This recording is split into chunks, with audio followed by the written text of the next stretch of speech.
Hey there! Facing the frustrating Sony TV HDMI no signal issue, you're not alone. It's a common hiccup many experience with their TV setups. But fear not. This guide will walk you through how to fix Sony TV HDMI no signal and get your entertainment back on track. Step 1. Check your connections. Before diving into complex solutions, ensure that your HDMI connections are secure. Inspect cables. Unplug the HDMI cable from both the TV and the connected device, like a Blu-ray player or a gaming console, and firmly reinsert them. If possible, try using a different HDMI cable to rule out a faulty cable. Switch parts. Sometimes individual HDMI ports on your TV may malfunction. Try inserting the HDMI cable into another port to see if that resolves the issue. Step 2. Select the correct input source. Believe it or not, the solution might be as simple as selecting the right input source. Use your remote. Press the input or source button on your Sony TV remote.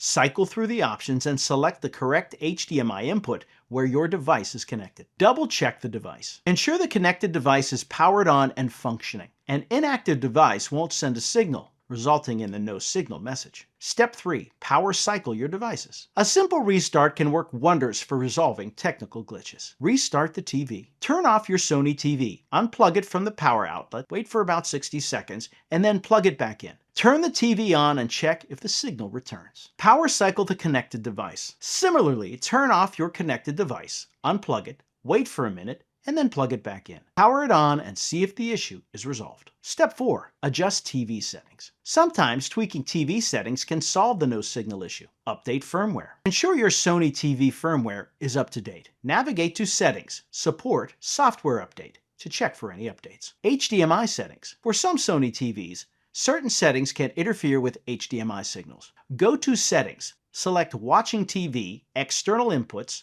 HDMI signal format, and adjust the settings. Some formats like Enhanced Format may not be compatible with all devices. Step 5. Test with other devices. If you still encounter issues, test the HDMI cables and ports with a different device. Connect another device. Use another HDMI-enabled device like a laptop or DVD player to check if the HDMI ports are functional. This can help determine whether the problem lies with the TV, the initial connected device, or the HDMI setup itself. Fixing the Sony TV HDMI no signal issue might seem daunting, but it often boils down to simple troubleshooting. By carefully checking connections, selecting the proper input source, power cycling, adjusting TV settings, and testing other devices, you can resolve most HDMI signal problems. Keep patient and methodical, and you'll have your Sony TV back to displaying your favorite content in no time. Enjoy your viewing experience.